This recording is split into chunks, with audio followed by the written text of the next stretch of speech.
Welcome to teaching exam study. दोस्तों discuss करेंगे जो लेखपाल की एग्ज़ाम हुई है आज की डेट में, उसकी जो फर्स्ट शिफ्ट की जो पेपर है 100 प्रश्नों का अध्ययन करेंगे और सटीक एनालाइज करेंगे कि कौन सा प्रश्न का उत्तर जो है वो सही है। तो आइए वीडियो स्टार्ट करते हैं। निम्नलिखित वाक्यों में से अशुद्ध वाक्य का चयन कीजिए। तो अशुद्ध वाक्य जो हो जाएगा, 4 आदमी की बैठने की व्यवस्था करो। तो सी नंबर ऑप्शन जो है इसका सही हो जाएगा। दूसरा प्रश्न है कि अध्यात्म शब्द का सही संधि विच्छेद क्या है। तो अधि प्लस आत्म जो है अध्यात्म शब्द का सही संधि विच्छेद है। तीसरा नंबर प्रश्न है कि निम्नलिखित में से कौन सा विलोम शब्द युग्म सही नहीं है। तो सही उत्तर हो जाएगा सी नंबर, उपकार का अनुचित जो है वो सही नहीं है। बाकी बंधन का मुक्ति सही है, गौरव का लाघव सही है, जटिल का सरल सही है। प्रश्न संख्या 4 है कि नमस्ते का सही संधि विच्छेद क्या होगा। तो बी नंबर ऑप्शन इसका ट्रू हो जाएगा। नमः जो अस्ते जो है नमस्ते का संधि विच्छेद है। बहती गंगा में हाथ धोना, इस मुहावरे का अर्थ क्या है। तो अवसर का लाभ उठाना जो होगा इसका सही उत्तर हो जाएगा। प्रश्न संख्या 6 है कि सिंह का पर्यायवाची नहीं है। तो हरि जो है वो सिंह का पर्यायवाची शब्द नहीं है। बाकी गयंद, शार्दूल और केसरी जो है वो सिंह का पर्यायवाची शब्द है। नरेश धीरे धीरे बोलता है, रेखांकित शब्द में कौन सा क्रिया विशेषण है। तो इसमें रीतिवाचक क्रिया विशेषण का जो है वो प्रयोग हुआ है। तो 7 का जो ऑप्शन हो जाएगा वो बी हो जाएगा। झरना का पर्यायवाची नहीं है। तो वारी जो है वो झरना का पर्यायवाची शब्द नहीं है। निम्नलिखित वाक्यों में से शुद्ध वाक्यों का चयन कीजिए। मुझे जयपुर जाना है, ये जो है ये शुद्ध वाक्य है। इस वाक्य में निपात का प्रयोग हुआ है। तो आप भी आइएगा में क्या है, निपात का प्रयोग हुआ है। क्रिस्टोन प्रजाति शब्द किसने गढ़ा। तो इसका जो सही उत्तर हो जाएगा रॉबर्ट टी पेन जो है इसका सही उत्तर हो जाएगा। आगे चलते हैं 12 नंबर प्रश्न कि ब्लॉकचेन प्रौद्योगिकी के बारे में निम्नलिखित में से कौन सा कथन सबसे सटीक है। तो बी नंबर ऑप्शन इसका सही हो जाएगा। यह एक डिस्ट्रीब्यूटेड लेजर है जिसमें रिकॉर्डों को बाद में बदलना कठिन होता है। नेक्स्ट प्रश्न है प्रश्न संख्या 13 कि आईसीसी महिला इमर्जिंग नेशंस ट्रॉफी 2025 किस देश ने जीती है। तो भारत जो है इसका सही उत्तर हो जाएगा। आगे चलते हैं प्रश्न संख्या 14 की ओर कि डीएनए फिंगरप्रिंट की तकनीक को प्रारंभ किसके द्वारा विकसित किया गया था। तो 14 का उत्तर हो जाएगा डी, ये हो जाएगा एलेक जेफरीज के द्वारा। 15 नंबर प्रश्न है कि निम्नलिखित में से किस युग्म का मेल गलत है। तो इसका सही उत्तर हो जाएगा 15 का डी नंबर यानी मनरेगा। राष्ट्रीय ग्रामीण पेयजल कार्यक्रम NRDWP किस वर्ष शुरू किया गया था। तो इसका उत्तर हो जाएगा 16 का सी, 2009 ईस्वी में। आगे चलते हैं प्रश्न संख्या 17 की ओर कि राष्ट्रीय स्वच्छ वायु कार्यक्रम NCAP के अंतर्गत वास्तविक समय में वायु गुणवत्ता डेटा की निगरानी और अद्यतन करने के लिए कौन सी पोर्टल को लॉन्च किया गया है। तो 17 का ऑप्शन के अकॉर्डिंग ए जो हो जाएगा सफर पोर्टल को जो है वो लॉन्च किया गया है। प्रश्न संख्या 18 है कि परिस्थिति में पहचान किए गए जैव विविधता की क्षति हानि के लिए जिम्मेदार इविल क्यूर्टेट 4 मुख्य कारण में आवासीय क्षति, अतिदोहन, विदेशी प्रजातियों का आक्रमण और निम्नलिखित शामिल है। तो 18 का जो सही उत्तर हो जाएगा डी नंबर, सह विलुप्तता प्रक्रिया जो है इसका सही उत्तर है। 19 नंबर प्रश्न है कि निम्नलिखित में से कौन सा सूर्य के अध्ययन करने वाली भारत की पहली अंतरिक्ष आधारित मिशन है। तो सही उत्तर हो जाएगा आदित्य L1, इसका सही ऑप्शन हो जाएगा। अगला प्रश्न कि भारत सरकार द्वारा शुरू की गई मिष्टी पहल का पूरा नाम क्या है। तो 20 का जो उत्तर हो जाएगा वो ए कि mangrove initiative for sustainable habitat and territorial integration जो है इसका सही उत्तर हो जाएगा। आइए अगला प्रश्न देखते हैं। आपदा प्रबंधन अधिनियम 2005 की किस धारा के अंतर्गत राष्ट्रीय आपदा प्रबंधन प्राधिकरण का गठन किया गया है। तो सही ऑप्शन हो जाएगा ए नंबर यानी कि धारा सी के तहत ये गठन किया गया। तो 21 का ए नंबर ऑप्शन सही हो जाएगा। नेक्स्ट प्रश्न है कि निम्नलिखित में से किसको दुनिया के एकमात्र तैरते हुए राष्ट्रीय उद्यान के रूप में जाना जाता है। तो सही उत्तर हो जाएगा केबुल लामजाओ राष्ट्रीय उद्यान जो है इसका सही उत्तर हो जाएगा। 23 नंबर प्रश्न का जो सही उत्तर हो जाएगा बी नंबर झेलम यानी कि निम्नलिखित में से कौन सी नदी चंद्रभागा के नाम से भी जाना जाता है। तो झेलम नदी जो है वो चंद्रभागा के नाम से भी जाना जाता है। नेक्स्ट प्रश्न है कि भारत की पहली MWH scale vanadium redox flow battery system का उद्घाटन कहाँ किया गया? तो 24 का उत्तर हो जाएगा बी नंबर, NTPC रामागुडम तेलंगाना में इसका उद्घाटन किया गया। अगला प्रश्न है कि भारत के संविधान की प्रस्तावना में समाजवाद और धर्मनिरपेक्ष शब्द किसके माध्यम से जोड़े गए हैं? तो 25 का उत्तर डी हो जाएगा, 42वां संविधान संशोधन 1976 के द्वारा जो है ये जोड़े गए हैं। नेक्स्ट प्रश्न है कि निम्नलिखित में से कौन से किस स्वतंत्रता सेनानी को फ्रंटियर गांधी के नाम से जाना जाता है? तो डी नंबर ऑप्शन इसका सही हो जाएगा, खान अब्दुल गफ्फार खां को फ्रंटियर गांधी के नाम से जाना जाता है। दीनदयाल उपाध्याय ग्रामीण कौशल योजना के अंतर्गत लाभार्थियों के पंजीकरण के लिए किस वेब मोबाइल आधारित टूल का उपयोग किया गया है? तो 27 का सही उत्तर हो जाएगा ए नंबर, कौशल पूंजी के नाम से ये शुरू किया गया है। कौशल पंजी के नाम से ये शुरू किया गया है। अगला प्रश्न है कि निम्नलिखित में से किस विधान के अंतर्गत तटीय विनिमय क्षेत्र CRZ अनुसूचित किया गया है? तो 28 का सही उत्तर डी नंबर हो जाएगा, पर्यावरण संरक्षण अधिनियम 1986 के तहत। नेक्स्ट प्रश्न है कि भारत की संविधान सभा की पहली बैठक किसने की? तो डॉक्टर सच्चिदानंद सिन्हा ने भारतीय संविधान सभा की प्रथम बैठक की। आगे चलते हैं 30 नंबर प्रश्न की राष्ट्रीय पंचायत दिवस यानी NPRT 2025 के राष्ट्रीय कार्यक्रम किस ग्राम पंचायत को आयोजित किया गया? तो ये बिहार में लोहना उत्तर ग्राम पंचायत मधुबनी बिहार में आयोजन इसका किया गया था। अगला प्रश्न है कि 2025 के किस शिखर सम्मेलन की अध्यक्षता ब्रिक्स के सदस्यता नेता चुनी गई? तो लुइज इनासियो लूला द सिल्वा जो है ये चुने गए थे। नेक्स्ट प्रश्न है कि कौन सा सिद्धांत यह कहता है कि दो करीब से संबंधित प्रजातियां जो एक ही तरह के संसाधन के लिए प्रतिस्पर्धा कर रही है तो अनिश्चित काल में एक साथ नहीं रह सकती? तो इसका आंसर हमें नहीं मिल पाया, आप कमेंट बॉक्स में अपने उत्तर जरूर लिखेंगे। कौन सी नवीकरणीय ऊर्जा विशेष रूप से ग्रामीण क्षेत्रों में पारिवारिक प्रकार के बायोगैस संयंत्र समर्थन करता है? तो इसका जो सही उत्तर हो जाएगा 33 नंबर का, बायोगैस आधारित विद्युत उत्पादन कार्यक्रम। अगला प्रश्न है, हम लोग बढ़ेंगे 34 नंबर प्रश्न की ओर कि स्वभाव स्वच्छता संस्कार स्वच्छता 2024 अभियान चुनौतीपूर्ण सर्वाधिक गंदे स्थानों में परिवर्तन के लिए 3 प्रमुख स्तंभों आधारित है। निम्नलिखित में कौन सा इस स्तंभ से संबंध नहीं है? तो 34 नंबर प्रश्न का उत्तर हो जाएगा सी नंबर, सफाई का संचार। 35 नंबर प्रश्न है कि प्लासी का युद्ध 1757 में अपनी विजय के बाद अंग्रेजों ने बंगाल का नवाब किसे नियुक्त किया? तो 35 का उत्तर बी हो जाएगा, मीर जाफर को। 36 नंबर प्रश्न है कि खाद्य श्रृंखला के क्रमिक पोषी स्तरों पर रसायनों का संचय क्या कहलाता है? तो 36 नंबर प्रश्न का उत्तर हो जाएगा ए नंबर यानी जैव आवर्धन। निम्नलिखित में से किसने भूगोल में रुको और जाओ निश्चयवाद नामक संकल्पना की प्रस्तुति की? तो 37 नंबर प्रश्न का उत्तर हो जाएगा डी, एलेन चर्चिल सैम्पेल के द्वारा। अगला प्रश्न है कि उल्कापिंड के गिरने से निर्मित लोनार क्रेटर झील महाराष्ट्र किस जिले में स्थित है? तो ये बुल्ढाना जिले में स्थित है। 38 का सी नंबर ऑप्शन जो है वो सही हो जाएगा। आगे चलते हैं 39 नंबर प्रश्न की और ये प्रश्न है कि उभरते विज्ञान प्रौद्योगिकी और नवाचार सम्मेलन ESTIC 2025 के उद्घाटन के दौरान नवंबर 2025 में कौन सी योजना शुरू किया गया? तो 39 का बी हो जाएगा, विज्ञान में परिवर्तनकारी और उन्नत अनुसंधान के लिए योजना STARS। 40 नंबर प्रश्न है कि भारतीय राष्ट्रीय कांग्रेस के किस अधिवेशन में पूर्ण स्वराज का लक्ष्य रखा गया था? तो लाहौर अधिवेशन 1929 ईस्वी में, जिसकी अध्यक्षता पंडित जवाहरलाल नेहरू के द्वारा जो है वो किया गया था। अगला प्रश्न, निम्नलिखित में से कौन से NDMA UNDRR के मानक के ढांचों के अनुसार जोखिम आकलन के प्रयुक्त संबंध का सही प्रतिनिधित्व करता है? तो 41 नंबर प्रश्न का जो उत्तर हो जाएगा वो सी नंबर, जोखिम इक्वल टू खतरा सुभेद्यता भागा अनावरण मल्टीप्लाई सामना करने की क्षमता। तो सी नंबर ऑप्शन जो है इसका सही हो जाएगा। 42 नंबर प्रश्न है कि किस समाजशास्त्री ने सामीरपेट गांव के अध्ययन किया जो कि इंडिया चेंजिंग विलेज लिखी है? तो 42 नंबर प्रश्न का जो उत्तर हो जाएगा वो सी नंबर यानी कि MN श्रीवास्तव ने। नेक्स्ट प्रश्न है कि इंडिया AI इम्पैक्ट शिखर सम्मेलन 2026 में मानव केंद्रित दृष्टिकोण MANA भी संक्षिप्तार में समाहित किया गया था। इसमें N का क्या अर्थ होगा? तो 43 नंबर प्रश्न का उत्तर डी हो जाएगा, राष्ट्रीय शक्ति नेशनल हेल्थ के तहत इसको होता है। आगे चलते हैं 44 नंबर प्रश्न की रेपो दर वह दर होता है जिसमें भारतीय रिजर्व बैंक वाणिज्यिक बैंकों को निम्न के बदले धन उधार देता है। तो 44 नंबर प्रश्न का उत्तर हो जाएगा बी नंबर यानी कि स्वर्ण भंडार।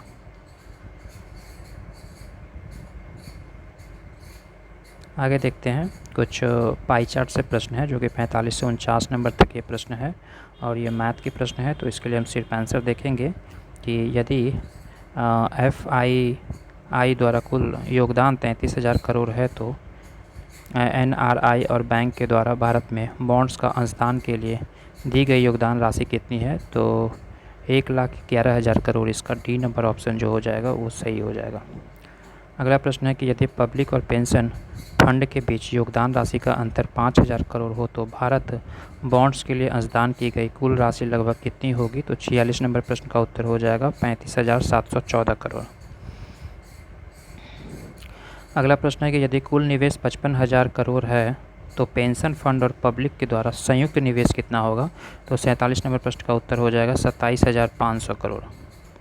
अगला प्रश्न है कि यदि कुल अंशदान 55,000 करोड़ हो तो NRI और पब्लिक के द्वारा निवेशित राशि के बीच का अंतर कितना हो जाएगा। तो 8,250 करोड़ हो जाएगा। अगला प्रश्न है यदि NRI द्वारा निवेश 8,000 करोड़ है तो कंपनी और FII द्वारा भारत बॉन्ड्स के संयुक्त निवेश कितना हो जाएगा। तो 3,051.51 करोड़ इसका सही उत्तर हो जाएगा। आगे कुछ और क्वेश्चन दी गई है जो कि 50 से 54 तक है। तो सभी नगरों में स्नातकों और स्नातकोत्तरों की कुल संख्या में कितना अंतर हो जाएगा। तो 50 नंबर प्रश्न का जो उत्तर हो जाएगा वो सी नंबर 17,100 करोड़।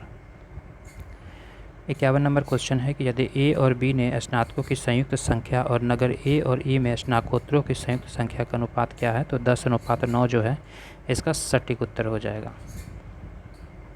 अगला प्रश्न है कि अगर ए, टी और एफ में मिलाकर स्नातकों और स्नातकोत्तरों की कुल संख्या कितनी है। तो 52 नंबर प्रश्न का जो उत्तर हो जाएगा वो बी नंबर 78,800। अगला प्रश्न है कि नगर एफ में स्नातकों की संख्या उसी नगर में स्नातकोत्तरों की संख्या से कितने प्रतिशत अधिक है। तो 53 नंबर प्रश्न का जो उत्तर हो जाएगा वो ई नंबर उपयुक्त में से कोई नहीं। 54 नंबर प्रश्न है कि ए, सी, ई और एफ शहरों में कुल मिलाकर स्नातकोत्तरों की औसत संख्या कितनी होगी। तो 54 नंबर प्रश्न का उत्तर ए हो जाएगा 15,175। अगला प्रश्न है कि 1977 में फ़खरुद्दीन अली अहमद की मृत्यु के बाद नए राष्ट्रपति चुने जाने तक भारत के कार्यवाहक राष्ट्रपति के रूप में किसने कार्य ग्रहण किया। तो 55 नंबर प्रश्न का जो उत्तर हो जाएगा वो सी नंबर नीलम संजीव रेड्डी। अगला प्रश्न है कि पार्टियों की 26वां सम्मेलन COP26 जिसको सतत विकास पर केंद्रित था किस शहर में आयोजित किया गया। तो 56 नंबर प्रश्न का उत्तर डी हो जाएगा मैड्रिड स्पेन में इसका आयोजन किया गया था। 57 नंबर प्रश्न है कि निम्नलिखित में से किस भारतीय राज्य की विधायिका एक सदनीय है। तेलंगाना की, मध्य प्रदेश की, उत्तर प्रदेश या बिहार का। तो 57 नंबर प्रश्न का उत्तर बी हो जाएगा यानी मध्य प्रदेश का जो विधायिका है वो एक सदनीय विधायिका है। भारत में योजना आयोग की स्थापना कब हुआ था। तो योजना आयोग की जो स्थापना हुआ वो 1950 ईस्वी में हुआ था। गरीबी और समानता संबंधित संक्षिप्त रिपोर्ट PEB निम्नलिखित में से किस संगठन द्वारा जारी किया जाता है। तो 59 नंबर प्रश्न का उत्तर डी हो जाएगा विश्व बैंक के द्वारा। आगे 60 नंबर प्रश्न है कि समावर्ती चुनावों एक राष्ट्र एक चुनाव पर उच्च स्तरीय समिति का गठन कब किया गया। तो 60 का जो उत्तर हो जाएगा वो डी नंबर 2 सितंबर 2003 को किया गया था। नेक्स्ट प्रश्न है कि कौन से अंतरिक्ष मिशन ने सबसे पहले मानवों को चंद्रमा पर सफलतापूर्वक उतारा था। स्पुतनिक के, चैलेंजर, वाइजर या अपोलो 12। तो 61 नंबर जो प्रश्न का उत्तर हो जाएगा वो डी हो जाएगा अपोलो 12 के द्वारा। अगला प्रश्न है 62 नंबर के निम्नलिखित में से कौन सा ऑल इंडिया फॉरवर्ड ब्लॉक के संस्थापक थे। तो 62 नंबर प्रश्न का उत्तर ये हो जाएगा सुभाष चंद्र बोस। नेक्स्ट प्रश्न है कि स्वतंत्र भारत के दूसरे गवर्नर जनरल कौन बने थे। तो 63 का जो उत्तर हो जाएगा वो डी नंबर सी राजगोपालचारी।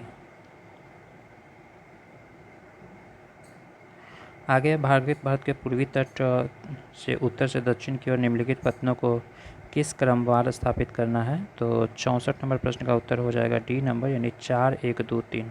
पहले हल्दिया, उसके बाद से 1 में पारादीप, उसके बाद से 2 में विशाखापत्तनम, उसके बाद से 3 में चेन्नई। आपतित और विकिरण में प्रकाश संश्लेषणात्मक सक्रिय विकिरण PAR का क्या प्रतिशत होता है। तो 65 नंबर प्रश्न का जो उत्तर हो जाएगा बी नंबर 50%। नेक्स्ट प्रश्न है कि माइक्रोसॉफ्ट वर्ड में मार्क सिटेशंस डायलॉग बॉक्स खोलने वाला कीबोर्ड शॉर्टकट कौन सा है? तो 66 नंबर प्रश्न का जो उत्तर हो जाएगा वो टी नंबर यानी अल्ट प्लस शिफ्ट प्लस आई। अगला प्रश्न है कि MS पावर पॉइंट का आविष्कार किसने किया था? तो 67 नंबर प्रश्न का जो उत्तर हो जाएगा वो सी नंबर रॉबर्ट गैस्किन्स और डेनिस ऑस्टिन ने इसका आविष्कार किया। नेक्स्ट प्रश्न है कि माइक्रोसॉफ्ट एक्सेल्स में Ctrl+5 का क्या अर्थ होता है? तो इसका उत्तर हो जाएगा स्ट्राइक फॉर्मेटिंग लागू करने या हटाएं। निम्नलिखित में कौन सा ऑपरेटिंग सिस्टम का घटक नहीं है? कर्नेल, सेल, डिवाइस ड्राइवर या कंपाइलर या उपयुक्त में से कोई नहीं। तो 69 नंबर प्रश्न का जो उत्तर हो जाएगा वो टी नंबर कंपाइलर। आगे 70 नंबर प्रश्न है कि मल्टिक्स ऑपरेटिंग सिस्टम किस प्रोग्रामिंग भाषा में लिखा गया? तो 70 नंबर प्रश्न का उत्तर हो जाएगा PL/I। नेक्स्ट प्रश्न है कि डॉक्यूमेंट में मार्जिन में संशोधन दिखाने के लिए माइक्रोसॉफ्ट वर्ड कौन से फीचर उपयोग किया जाता है? तो इसका उत्तर हो जाएगा डॉक्यूमेंट इंस्पेक्टर। यूनिवेक का पूरा नाम क्या है? काफ़ी अच्छी क्वेश्चन है। Universal array computer. तो 72 का बी जो है इसका सही हो जाएगा। 73 नंबर प्रश्न है कि सिस्टम स्टार्टअप के दौरान बूटस्ट्रैप लोडर द्वारा डिस्क के लिए पार्ट का एक्सेस क्या किया जाता है? तो 73 का उत्तर हो जाएगा सी रैंडम ब्लॉक। कौन सा हैंडूप यूटिलिटी RDBMS और HDFS के बीच संरचित डेटा ट्रांसफ़र करता है? तो 74 नंबर प्रश्न का उत्तर हो जाएगा सी Hadoop। प्रश्न संख्या 75 है, निम्नलिखित में से कौन सा लिब्रे ऑफिस राइटर के लिए डिफ़ॉल्ट फाइल एक्सटेंशन है? 75 का उत्तर ये हो जाएगा .txt। 76 नंबर प्रश्न है कि निम्नलिखित में से कौन सी वेब पेज बनाने के लिए उपयोग की जाने वाली मानक फ्रंट एंड मार्कअप भाषा है? तो 76 का जो उत्तर हो जाएगा बी HTML। कंप्यूटर शब्दावली में गीगो शब्द का अर्थ क्या है? तो जनरल इनपुट और जनरल आउटपुट जो है कि वो गीगो शब्द का शब्दावली है। अगला प्रश्न है कि माइक्रोसॉफ्ट एक्सेल में कनेक्शन कमांड किस टैब के अंतर्गत आता है? तो 78 नंबर प्रश्न का उत्तर बी हो जाएगा होम कमांड के अंतर्गत। 79 नंबर प्रश्न कि MS पावर पॉइंट में बैकस्टेज व्यू किस टैब के माध्यम से एक्सेस किया जाता है? तो 79 का उत्तर सी हो जाएगा इंसर्ट के माध्यम से।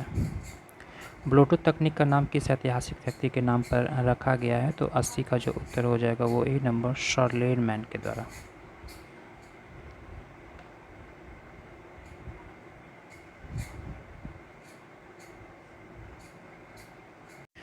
नेक्स्ट प्रश्न है मिलान करने वाला 81 नंबर प्रश्न।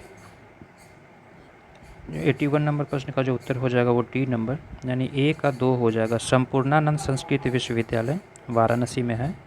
वहीं बी का 3 छत्रपति साहू जी महाराज विश्वविद्यालय, तो बी का 3 यानी कानपुर में है। उसके बाद सी का 1 बुंदेलखंड विश्वविद्यालय झांसी में है। उसके बाद से डॉक्टर भीमराव अंबेडकर विश्वविद्यालय ये आगरा में है। तो ये इसका जो है ये सही मिलान हो जाएगा।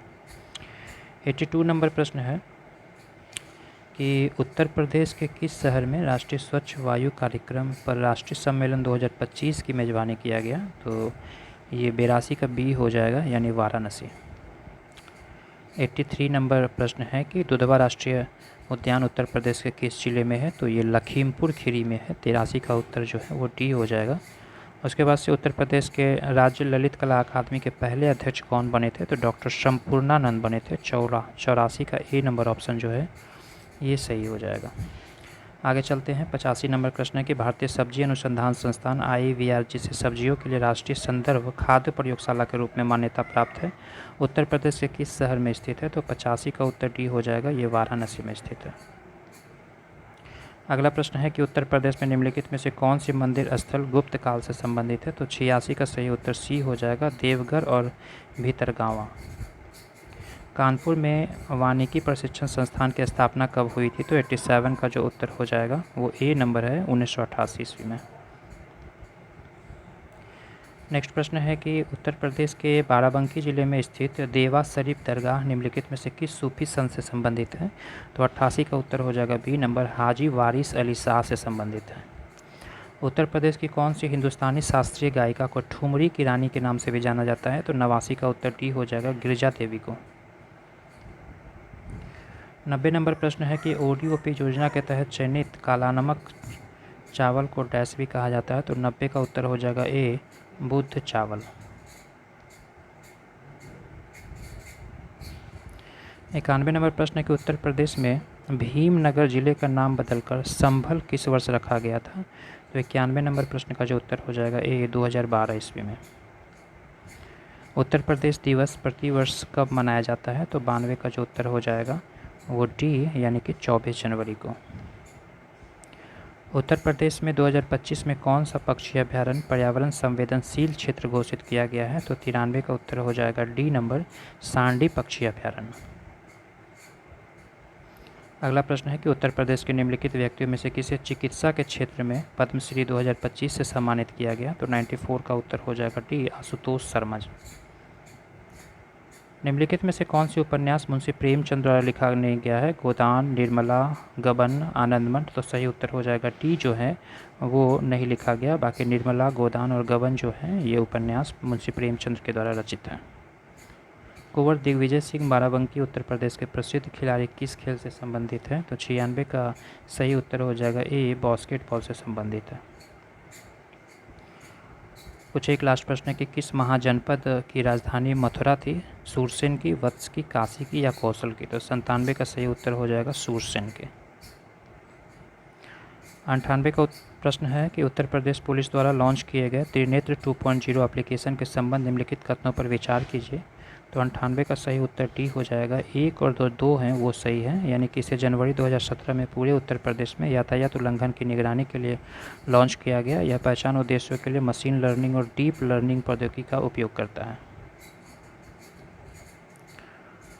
99 नंबर प्रश्न है कि स्वतंत्रता के तुरंत बाद संयुक्त प्रांत अब उत्तर प्रदेश के पहले भारतीय पुलिस महानिरीक्षक यानी IGP कौन थे? तो 99 का सही उत्तर हो जाएगा सी, यानी JS भरूचा जी थे। अगला प्रश्न है, लास्ट प्रश्न है कि उत्तर प्रदेश के शाहजहांपुर जिले में कौन सा थर्मल पावर प्लांट स्थित है? तो 100 का उत्तर हो जाएगा B, Anpara thermal power plant. तो ये 100 प्रश्न थे उत्तर प्रदेश लेखपाल की। और अगर किसी भी प्रश्न पे आपको डाउट है तो कमेंट बॉक्स में ज़रूर मेंशन करें। वीडियो अच्छी लगी होगी तो चैनल को सब्सक्राइब करें। वीडियो देखने के लिए धन्यवाद।